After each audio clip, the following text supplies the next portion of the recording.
네, 안녕하십니까. 우승택입니다. 1월 7일입니다.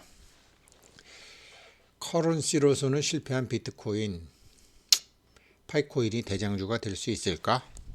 물론 대장주가 되기를 바라는 이제 저의 마음도 있습니다. 그 먼저 이제 한번 보시게 되면요, 이 커런시, 그러니까 돈이죠, 뭐 통화로는 실패한 비트코인. 아무튼 어찌 됐건 이 비트코인이 대장주고, 그 다음에 최초고, 그 밖에 비트코인을 모방한 많은 알트코인들이 나오고 그러면서 이제 비트코인과 동일한 채굴 방식을 다 쓰다가 파이코인이 모바일 채굴이라는 완전히 패러다임 시프트를 한 새로운 개념의 이제 이 비트코인 블록체인 쪽으로 블록체인업으로 뛰어들었죠. 자, 그러면 뒤에 뛰어드는 사람은 뭐 한국에서 뭐 다단계로 해서 그냥 똑같이 카피해서 이름만 바꿔갖고 그냥 할아버지 할머니들 돈 뽑아먹는 이런 게 아니고 그냥 앞에 놈의 문제점을 보고 뒤에서 따라잡는 거죠. 뒤에서 따라잡는데 파이코인도 이제 그렇게 했을 것이라고 이제 저는 보고 있는 거고요. 그럼 어떤 문제점을 봤을까? 그리고 제가 오늘 이거를 말씀드리는 거는 뭐 이메일로 저한테 그 이렇게 문자 이메일 주시는 분도 계시고 댓글 달아주시는 분도 계신데 제가 올해는 거진 댓글에 답을 못 해드렸어요.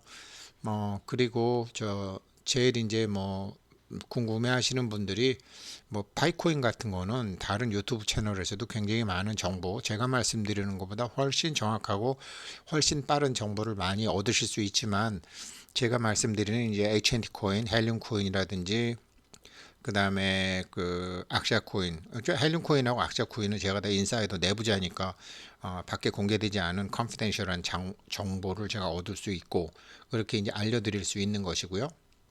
그런데 악시아는 뭐 저도 지금 아들 시켜서 사봤지만 그냥 뭐 아들 시켜서 사봤지만 제가 좀 사보려고 그랬더니 쿠코인에 지금 계속제가 지금 가입이 안 되고 있어요. 그래서 이상하다 왜 가입이 안 되나 그랬더니 오늘 이메일 보니까 12월 24일 날 안 됐으니까 이렇게 다시 해라라고 메일이 왔더라고요. 그래서 오늘 유튜브 영상 올리고 좀 자세히 보고 할 거고 아무튼 뭐 파이코인 제가 댓글 못 달아 드리더라도 어차피 한 뭐 10만 명까지는 할 거니까요. 제가 뭐 저한테 댓글 주시건 뭐 이메일 보내주신 분들이건 나중에 이제 헬륨 코인 그 기계 들어와서 어, 실제로 이제 해봤더니 이 사람들 말처럼 되더라라고 했을 때는 제가 다 뭐 그 이렇게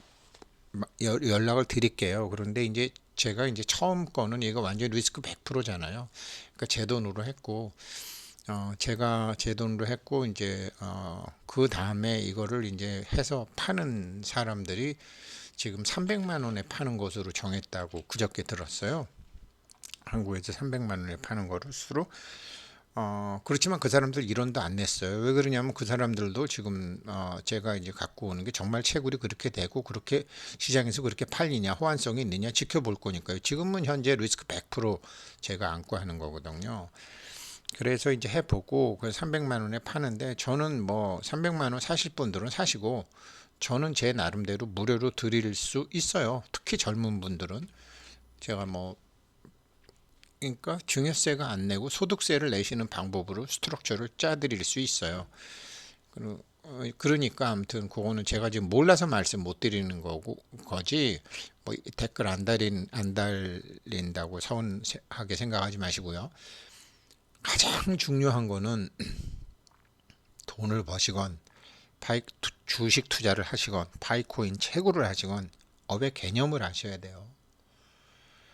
제가 말씀드렸지만 내가 참 실력도 없는 놈이 무슨 인연으로 참 이건희 회장 집안의 그 자제분들 경제과외 선생으로 그렇게 제가 그 역할을 했는지 모르겠지만 생각해 보면 정말 남의 부잣집 자녀들을 제가 거꾸로 망쳐놓은 거 아닌가 경제 개념으로 그런 반성도 좀 하지만 업의 개념, 업의 개념과 업의 개념을 알아야 되는데 하루는 지금 호텔신라 이부진 사장이 한 전무 예, 한 전무 정도 됐을 때 저한테 한번 보자 그래서 봤어요.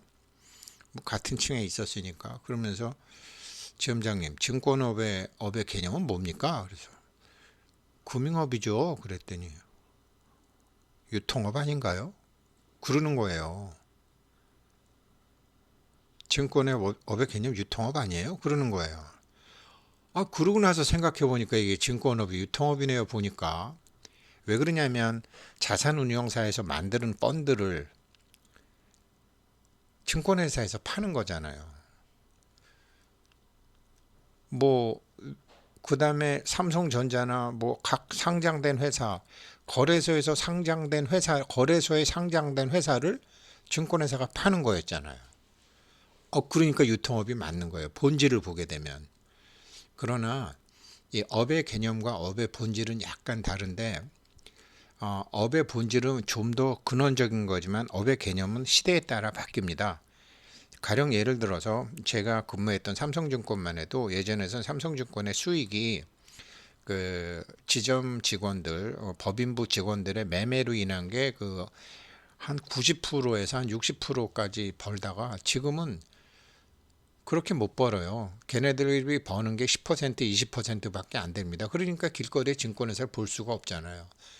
그러니까 지금 증권업은 유통업 개념에서 뭐 신용 같은 대부업, 신용이자 뭐 이런 거 대부업. 정말 우리나라 증권회사는 정말 주식하시는 분들 알겠지만 참 문제가 많죠. 공매도 같은 것도 공매도 같은 것도 기관하고 외국인만 해주고 개인 투자자는 못하게 하는 나라가 세상에 어디 있습니까? 아니 현대자동차는 외국보다 한국이 왜 더 비쌉니까? 삼성 핸드폰 갤럭시는 왜 외국보다 한국이 더 비싸요? 그리고 외국인들하고 기관들한테는 공매도 하게 해놓고 공매도 상환 기간도 막 연장할 수 있게 해놓고 개인들은 하지도 못하게 하는 이런 말도 안 되는 나라예요, 우리나라가. 그러면서 국민들이 맨날 데모한대. 하는 짓이 그러니까 데모하지. 또 이런 얘기로 또 너무 나가면 안 되고. 아무튼 그러니까 굉장히 불리한 게임을 하고 있는 거예요, 우리나라 투자자들은, 개미 투자자들은. 그러니까 다 서학개미로 가잖아요. 외국 거 투자하잖아요. 그러면 거기서 증권회사는 돈 빌려주기도 하고 환전 수수료 같은 것으로 해서 먹고 살아서 지금 이부진 사장이 이미 십몇 년도 전에 제가 생각했던 거와는 전혀 다른 증권회사의 업의 개념을 유통업이라고 봤던 것처럼 제가 지금 보면 증권회사 업의 개념이 유통업 비중도 있지만 어떻게 보면 제조업 뭐 생각 좀 해봐야 되겠어요. 아무튼 유통업 비중은 그 수익의 비중으로 굉장히 낮아졌습니다. 그런 것처럼 이 업의 개념을 알면요 사업에 실패할래야 할 수가 없어요. 코인 투자를 하시건 코인 채굴을 하시건 무료 채굴의 업의 개념 채굴기 사업이면 채굴기 사업의 업의 개념을 아시면 실패 안 하십니다. 그래서 근본을 이제 아셨으면 좋겠어요. 제가 이런 거 40대, 30대, 20대 알았으면 제가 실패하지 않았을 거예요. 근데 저 이런 거 다 60 넘어서 정리가 됐어요. 뭐 들은 거는 많았죠. 인연이 많았으니까 뭐 재벌 회장들도 지금 많이 알고 지금도 뭐 삼성 그 핵심 사람들하고 얘기하고. 근데 그때 제 주변에 사람이 많았을 때는 제가 지금처럼 이렇게 몰랐어요. 그래서 참 좋은 기회를 많이 놓쳤고 아무튼 우리나라 젊은 분들은 안 놓쳤으면 좋겠다라는 거에서 제가 이제 이런 걸 하는 거죠. 자, 그럼 아무튼 업의 개념과 본질을 보자고요. 비트코인은 통화가 아니라며. 예, 통화라는 것은 근본적으로 교환의 매개체가 돼야 돼요. medium of exchange. 그 다음에 가치의 저장이나 보존이 돼야 돼요. store of value. 그 다음에 회계 계정이나 거래 계정의 단위가 돼야 돼요. 장부에 적을 수 있어야 된단 말이에요. unit of account. 이 세 개. 교환의 매개체가 돼야 된다. 가치의 저장이 돼야 된다. 회계 계정의 단위가 돼야 된다. 그쵸? 근데 비트코인이 되나요? 이 세 개 중에 뭐가 되죠? 회계 계정에 맨날 0.0000 뭐 이렇게 소수점 이렇게 써요. 가치 저장 보존 되기는 해요. 그런데 제가 어제 말씀드렸지만 미국의 금리 인상 시기에 가치 저장 보존이 됐던가요? 변동성이 굉장히 심했죠. 변동성이 그렇게 심한데 회계 계정으로 쓸 수가 있어요? 그걸 가치 저장 보존이라고 할 수 있어요? 가령 일찌감치 뭐 예를 들어서 3천만 원에 샀던 사람은 6천만 원 갖다가 5천만 원 내도 가치가 저장이 된 거지만 6천만 원에 샀다가 3천만 원 된 사람은 그 가치 저장 보존이 된 건가요? 플락츄에이션이 그렇게 심한데 안 된 거죠. 교환의 매개체? 요즘도 비트코인으로 피자 사 먹는 놈 있나요? 없잖아요. 그래서 비트코인은 참 어마어마한 기여를 했지만 통화로서는 실패했다. 이거를 이제 업의 개념으로 이거를 먼저 잡고 계시고요. 이런 게 역사적으로도 우리나라하고 대원군이 당백전, 원래 정식 이름은 호대 당백전이죠. 그러니까 상평통보 100개가 이 당백전 하나죠. 그건 실패했잖아요. 인플레이션이 막 되니까. 그만한 가치가 없는데 이 대표적인 게 독일이잖아요. 독일에 빵 하나가 1차 세계대전 이후에 돈 막 찍어내니까 2018년에 전쟁 배상금 물어야 되니까 빵 하나에 0.5마르크 하던 게 4마르크, 163마르크, 250마르크. 불과 5년 후에 얼마야? 17억 4,300마르크. 그 다음에 17억이 넘어서 빵 하나에 2조.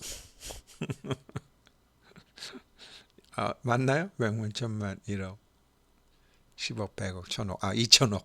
빵 한 개 2천억. 그러니까 보일러 장작보다 마르크 종이가 더 쌌다는 거 아니에요. 이게 인플레이션 해치 기능이 전혀 없는 돈들이 이런 돈이죠. 그런데 미국 달러가 이렇게 되지는 않는데 뭐 이제 중국 사람들이나 뭐 미국이 돈 찍어내니까 왜 니네만 돈 찍어내냐 이러면서 이제 막 니네처럼 그렇게 뭐 달러 프린팅 헬리콥터 머니 이렇게 되면 이제 니네 달러 그 뭐야 저 마르크처럼 니네라고 안 되란 법 있느냐 뭐 막 이러는 와중에 비트코인이 세상에 나온 거거든요. 인플레이션 해지한다고. 자 볼까요? 그런데 그래서 그렇게 나왔는데 비트코인의 문제점을 보는 전문가들이 보는 건 이렇게 봐요. 첫째, 비트코인은 코인 공급이 제한돼 있잖아요. 근데 공급이 제한돼 있는 게 통화로 쓰일 수 있나요? 안 쓴다. 아니 계속 오른다며. 그러면 내가 비트코인 하나로 지금 냉장고 살라고 그러면은 지금 비트코인으로 내면 조금 있다는 냉장고가 아니라 람보르기니 살 수 있는데 지금 비트코인을 람보르기니 사는데 기다렸다가 람보르기니 사는데 쓰지 지금 냉장고 사는데 쓰겠느냐고요. 이건 공급 제한이 장점인 것 같지만 통화로서는 장애요인이다. 안 쓴다. 그래갖고 이제 HODL파 참 남 가르치려다 보니까 모르는 거 많이 알게 되는데 HODL파가 뭔가 그랬더니 HOLD 홀드파 무조건 갖고 있다. 우리도 뭐 파이코인 나는 무조건 3년라고 팝니다. 나는 100% 합니다. 그 사람들을 HODL파라고 그래요. 원래 HOLD인데 막 타자를 치다 보니까 성질이 급해갖고 HODL 했는데 장기 보유하겠다는 파를 그냥 틀린 스펠링으로 그냥 HODL파라고 한대요. 이 사람들한테 물어봤더니 실제로 구매에 쓰는 거는 12% 내지 20%만 쓰겠다. 나중에 죽을 때 마누라 주든지 뭐 애들 주겠다. 쓰겠다는 사람이 없다. 이게 무슨 돈이냐. 세 번째, 어제도 말씀드렸지만 2016년도 18년도 지금 이제 미 연준에서 그 이사록 그 공개하고 그럼 3월 달에 금리 오르겠죠. 그때부터 한 3년 오르겠죠. 근데 2015년 12월부터 2018년까지 금리 올릴 때 인플레이션 해지 기능을 하기는 했지만 못했다. 기대 이하였다. 비트코인의 문제점. 이런 걸 다 보고 이더리움이 생기는 거고 이런 걸 다 보고 또 뭐 저 리플도 생기는 거고 이런 걸 다 보고 파이코인도 생기는 거거든요. 앞에 처음에 들어갔던 사람들보다 나아야 될 거 아니에요. 후발주자는 남 속에서 똑같이 비슷한 거라고 팔아먹겠다는 사람도 있겠지만 앞에 선발주자보다 나아야 되겠다 이런 게 있잖아요. 마치 삼성이 소니 파나소닉 따라잡을 때 그랬던 것처럼 지금 이제 그런 거죠. 그러니까 문제점을 전문가들은 보는 거죠. 분권화 뭐 분산 장부, 디파이 이게 지금 비트코인이 분산화 됐냐? 1대1 피어 투 피어 거래하고 익, 익명화, 무기명으로 거래하고 중앙으로부터 감시 회피하기 위해서 숨어서 1대1로 했지 쫙 퍼져서 정말 분산화했느냐 비트코인이 못했잖아요. 그러니까 니네는 말로만 무슨 중앙으로 탈피해서 무슨 분권화를 한다 그러지만 실패했다 비트코인은. 그리고 뭐 진입 장벽이 없다? 이거는 뭐 누구나 뭐 할 수 있다? 아이고 작년 초만 해도 지금 뭐 더 지금은 세개로 줄었는데 채굴의 50%를 5개 회사가 독점한다. 전기값이 어마무시하게 드니까요. 채굴 장비 어마무시하게 드니까요. 완전히 뭐 공장이 더 있어야 되니까요.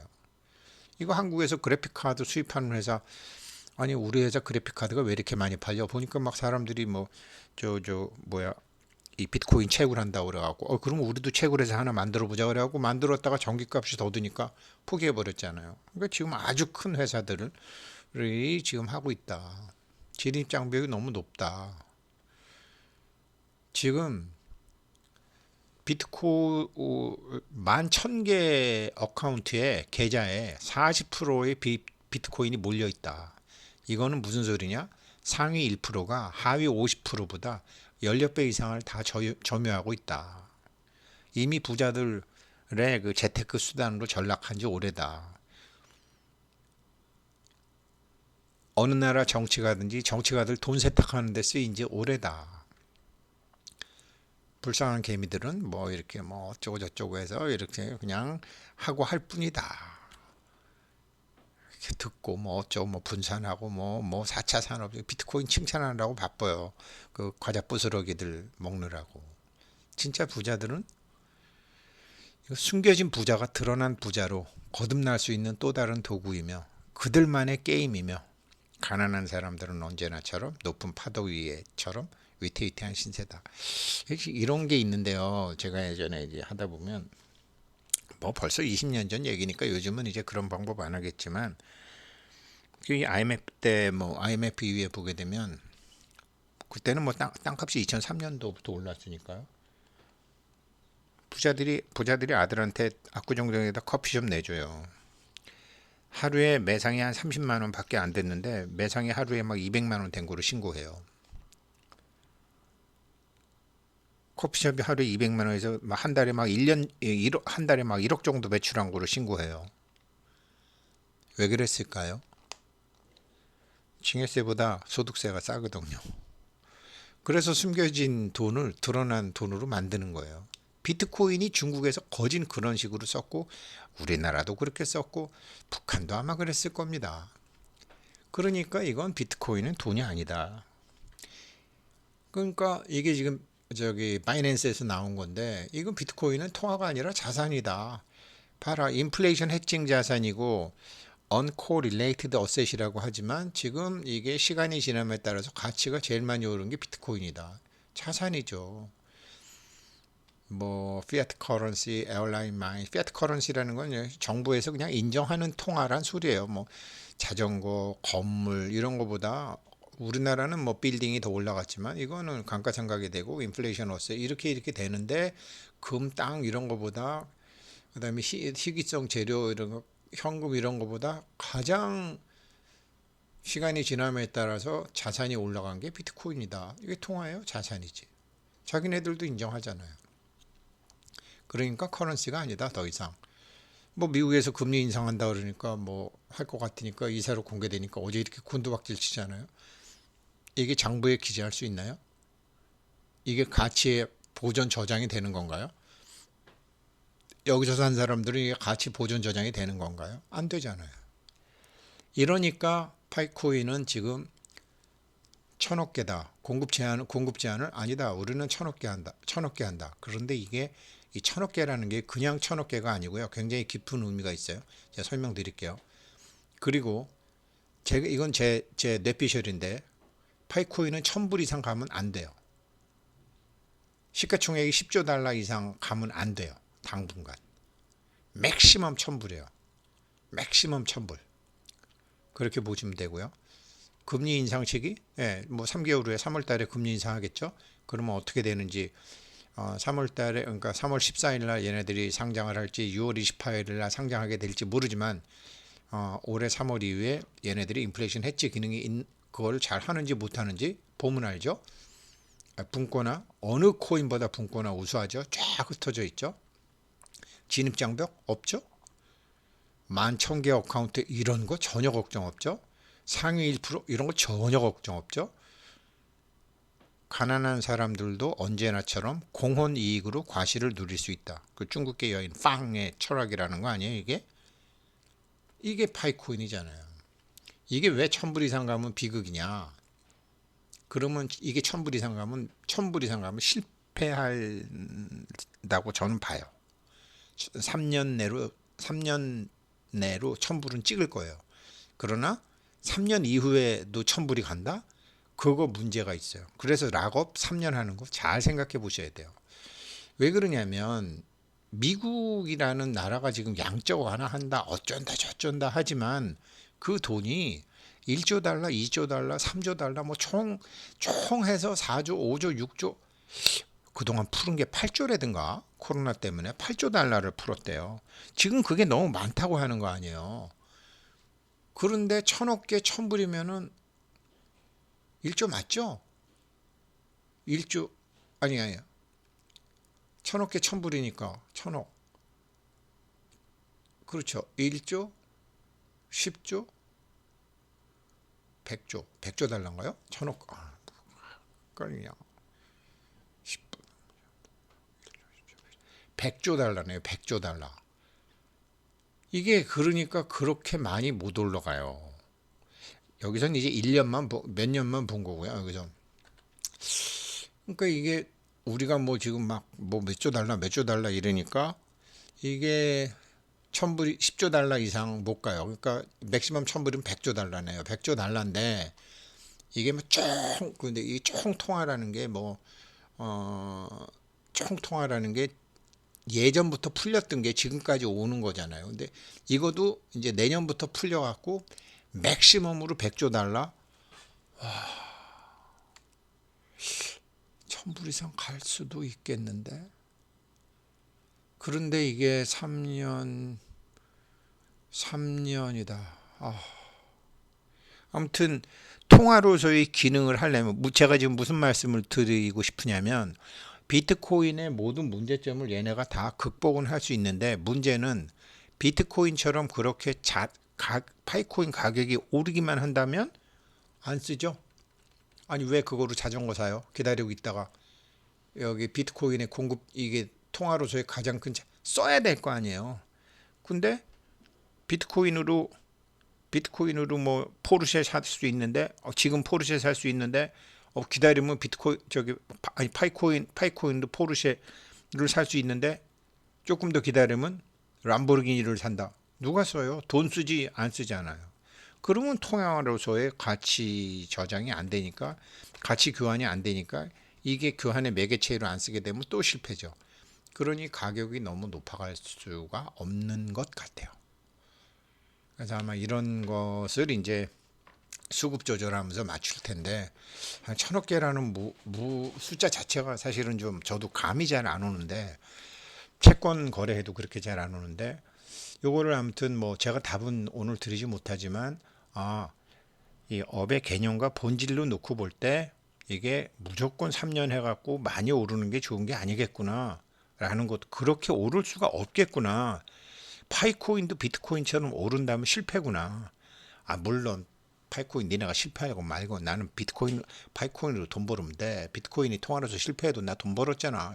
이렇게 생각하시면 굿. 그렇게 하시면 굿. 예, 그래서 지금 뭐 오늘 좀 이제 코인의 업의 개념 그리고 업의 본질 이런 걸 좀 아셔서 하셨으면 좋겠고 지금 파이코인이 아무튼 새로운 이 패러다임으로 코인 업계 블록체인의 대장주가 될 수도 있겠다. 됐으면 좋겠다라는 바람으로 오늘 올려봅니다. 오늘은 그냥 코인에 대한 공부하시는 날이라고 생각하시면 좋겠습니다. 네, 저도 좀 더 생각해 볼게요. 고맙습니다.